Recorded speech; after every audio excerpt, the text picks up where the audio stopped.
나는 거의 매년 인도를 방문한다. 가장 최근 인도에 갔을 때 나는 일평생을 자기 자신과 타인의 영적 성장에 바친 친구와 매우 인상적인 대화를 나눴다. 그는 사람들이 오로지 두 가지 상태에 있을 수밖에 없다고 말했다. 하나는 부정적인 활력이 낮은 괴로움의 상태였고, 다른 하나는 활기차고 긍정적인 아름다운 상태였다. 인간의 뇌에 탑재된 소프트웨어는 우리를 행복하게 만들기 위해 설계되지 않았다. 행복을 성취하는 것은 결국 우리 자신의 몫이다. 마음의 방향을 이끄는 것은 당신이 할 일이다. 옳고 아름답고 사랑스럽고 재미있고 당신의 삶에 의미 있는 것을 찾아 나서는 것도 당신이 할 일이다. 매일 매 순간 우리 몸에 있는 다른 모든 근육들처럼 그렇게 하려면 훈련이 필요하다. 우리는 진정한 자유를 원한다. 돈의 본능.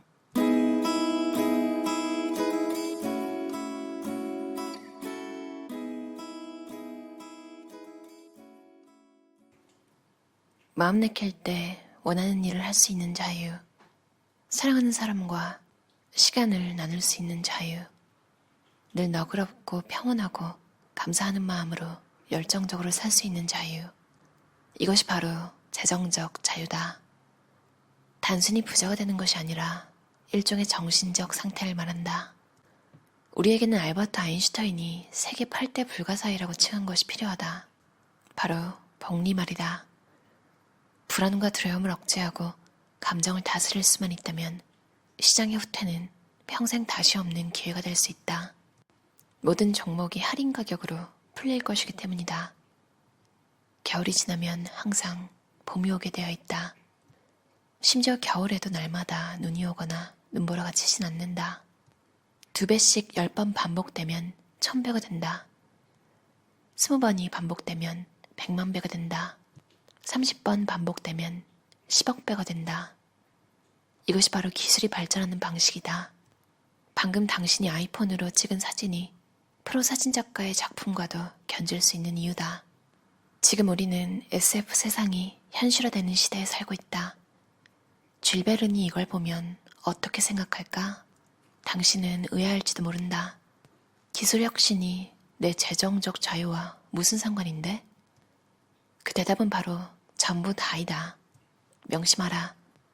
시정은 무엇을 중요하게 여기는가?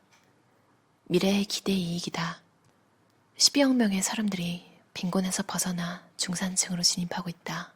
이제껏 온라인을 접해보지 못했던 대략 30억 명의 사람들이 웹세상이 제공하는 무한한 정보에 연결될 것이다.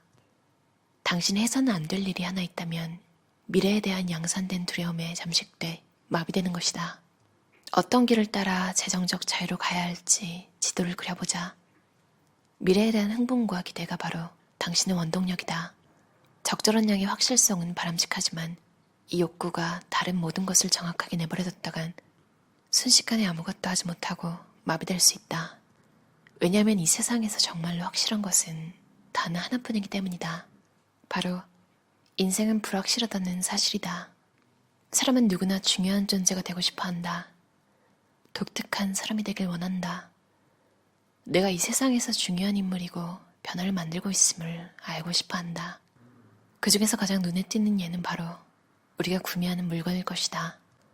어떤 사람은 모두의 시선을 확 사로잡는 주황색 람보르기니를 구매하고 어떤 사람은 사회적 책임의식을 드러내는 하이브리드 차 토요타 프리우스를 구매한다.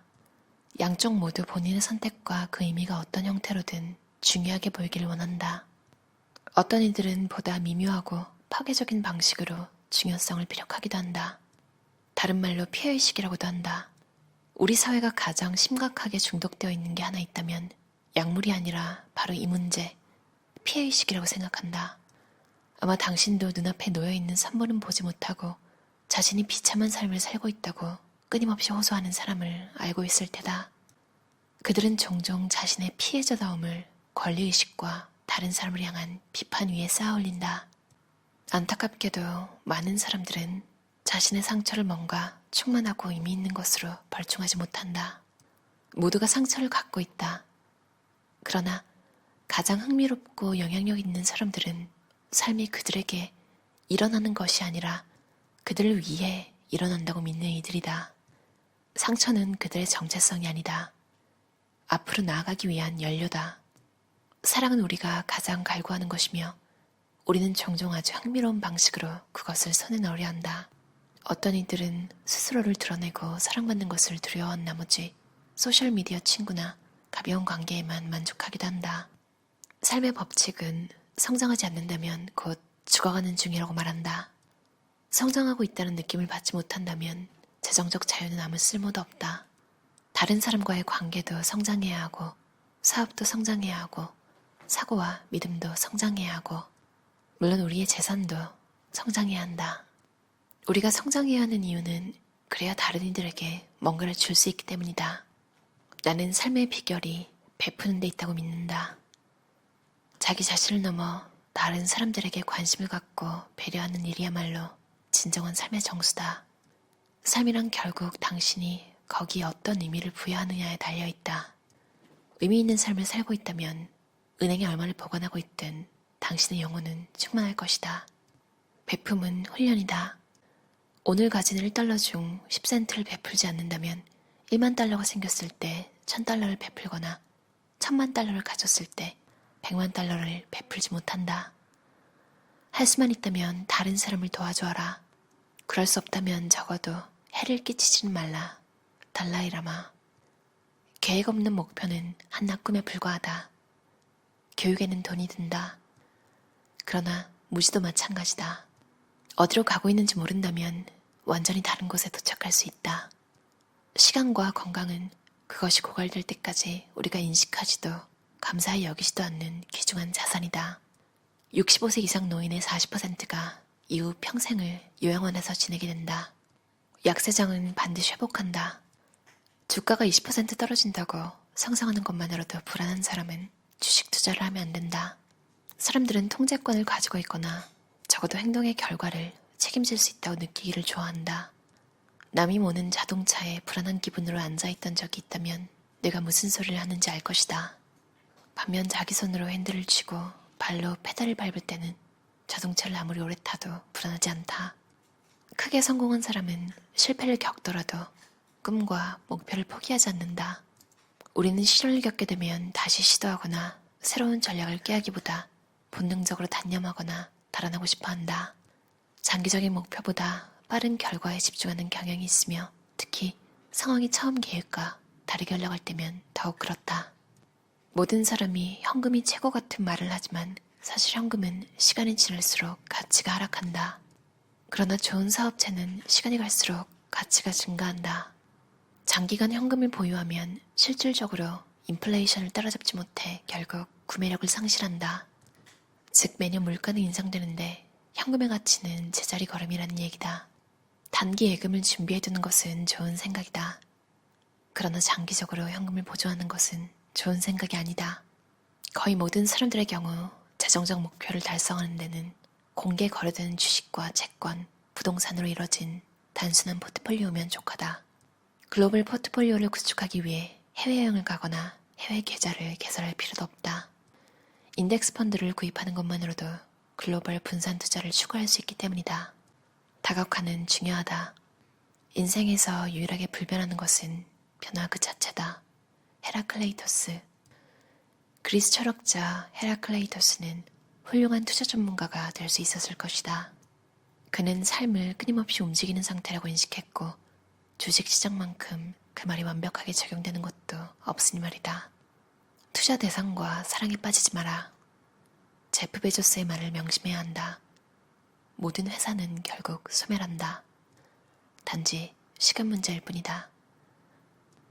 익숙함이 찾아오면 기쁨은 잦아들고 성취감은 희미해진다.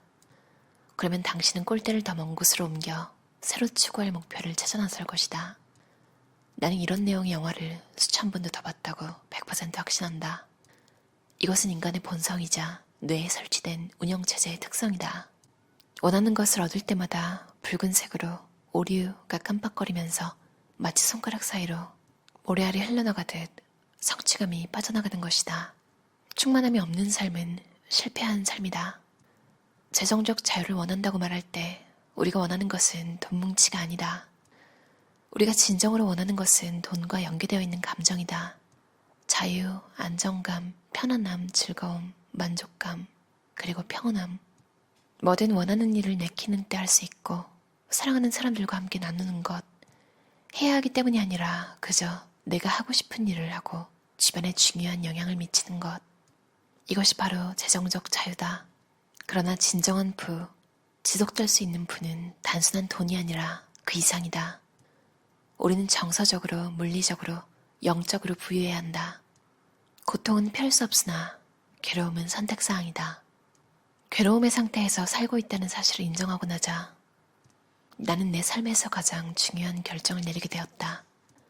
다시는 괴로움의 상태로 살지 않을 것이며 내가 느끼고 싶은 대로 살 것이다. 남은 여생 동안 온 힘을 다해 아름다운 상태로 살도록 노력할 것이다. 언제나 사랑과 행복, 창의성, 열정, 즐거움, 명랑함, 배려, 성장, 관대함, 호기심이 넘치는 상태로 말이다. 이것은 생사가 달린 결정이다.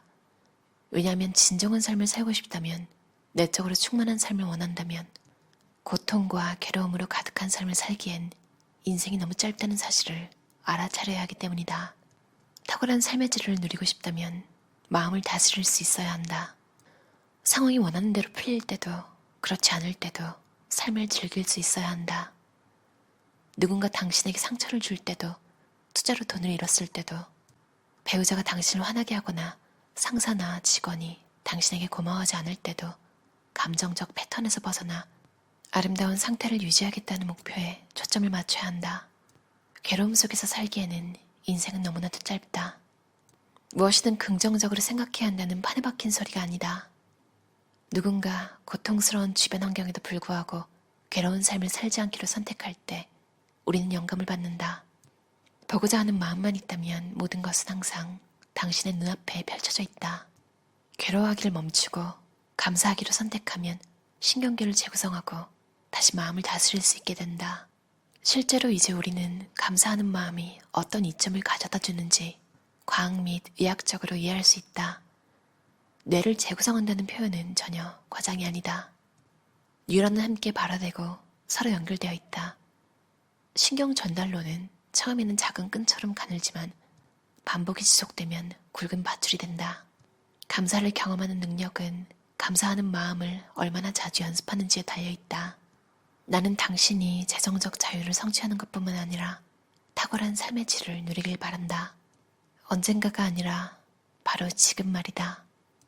당신에게는 그럴 자격이 있다. 인생은 고통스럽게 보내기엔 너무나도 짧으니까. 낙관주의 및 감사와 같은 긍정적인 심리 상태는 심혈관 건강에 긍정적 영향을 미칠 수 있는 독립 요인이다. 어떠셨나요? 토니 로빈스와 피터 몰록의 돈의 본능이라는 책이었어요. 옮기는 박슬라 번역가고요. RH 코리아 출판사에서 나왔어요. 원제가 보니까 더 패스라고 번역하면 길? 뭐 이런 느낌인데 아무래도 번역을 그대로 하면 좀 안 와닿아서 돈의 본능이라고 제목이 나온 것 같아요. 잘은 모르지만요. 근데 확실히 책 내용은 원제랑 더 잘 어울리는 것 같다는 생각을 했어요. 그래서 사실 더 좋았어요. 돈 얘기만 있는 게 아니라서. 이제 젊은 사람들도 그러잖아요. 돈을 벌어서 뭐 하고 싶냐고 하면 결국 가족들이랑 행복하게 살고 싶어서 잖아요. 사람이 원하는 게 다 비슷비슷한가 봐요. 단순하게 생각하면 돈 벌고 싶어. 돈 많이 벌고 싶어. 근데 이제 깊이 내가 왜 돈을 벌고 싶지 생각해보면 돈 때문에 안 풀린 인간관계나 가족 그리고 이루고 싶었던 꿈이 좌절된 경험들. 가난해도 함께 웃을 수 있으면 너무너무 이상적이겠지만 기본적인 생활도 안 되는 마당에 화목하기가 참 어렵잖아요.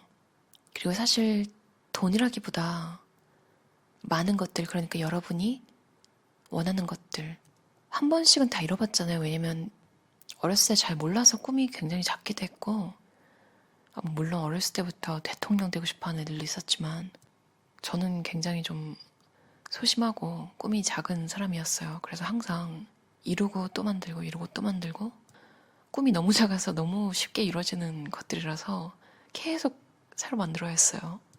어떻게 보면 그래서 앞으로 나간다는 느낌이 좀 있었기도 해요. 그래서 저 같은 경우는 이뤄지면 느껴지는 허무함? 그런 굉장히 자주 반복적으로 느끼고 또 새로운 목표를 만들고 벗어나고 이랬다면 대통령의 꿈이었던 친구는 아마 평생을 노력하고 있겠네요, 아직. 그러니까 어떻게 보면 이룬 후에 좌절감은 느낄 일이 없었겠지만 어떻게 보면 좀 되게 힘들 것 같네요. 왜냐면 시간이 굉장히 오래 걸리니까. 제가 지금 무슨 얘기를 하고 있는 거죠? 어떻게 보면 인생을 너무 심각하게 받아들이지 않는 게 비법인 것 같아요. 그 순간엔 진짜 죽을 것 같다가도 지나고 보면 왜 그렇게 사소한 일에 집착했을까? 진짜 별것도 아닌 거였네. 뒤돌아보면 그렇게 생각된 일이 태반이잖아요, 사실.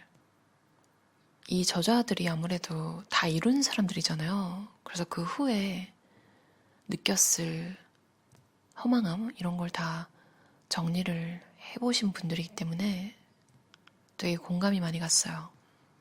이렇게 다 이룬 사람들도 결국 마음 챙김, 이런 걸 위해서 강력 추천하는 게 감사하는 삶이잖아요. 신경학적으로 나와 있어서 되게 더 와닿았어요. 우리가 하루 이틀 3일, 심지어 일주일을 해도 그래요. 기분 좋으면 알겠는데 또 생활이 바빠지고 하면 까먹게 된단 말이죠. 근데 이제는 감사를 하면서 내가 하루하루 조금씩 더 할수록 내가 재구성된다. 이렇게 생각하면서 하면 조금 더 끈기를 가지고 힘든 날도 이겨낼 수 있는 것 같아요. 돈에 관련된 팁과 어떻게 보면 삶을 살아가는데 느끼는 수많은 감정들, 어떻게 다루는지 함께 나와 있어서 너무 좋았어요. 그리고 인생에서 정말 확실한 건 단 하나뿐이기 때문이다. 바로 인생은 불확실하다는 사실이다. 이 말이 너무 위안이 됐어요. 내가 지금 뭘 선택하든 어떻게 될지는 모른다. 이 생각이 오히려 마음을 더 편하게 하더라고요. 참고로 이 책의 수익 전부는 피딩 아메리카라고 비영리 단체에 전부 다 기부된대요. 그래서 책 내용대로 실천하는 게 너무 멋있다고 생각했어요. 열심히 살고 도울 수 있는 사람들을 돕고 그렇게 살다가 가는 게 인생이구나 이런 생각을 했어요. 그럼 오늘도 들어주셔서 감사합니다. 편안한 저녁 시간 보내세요.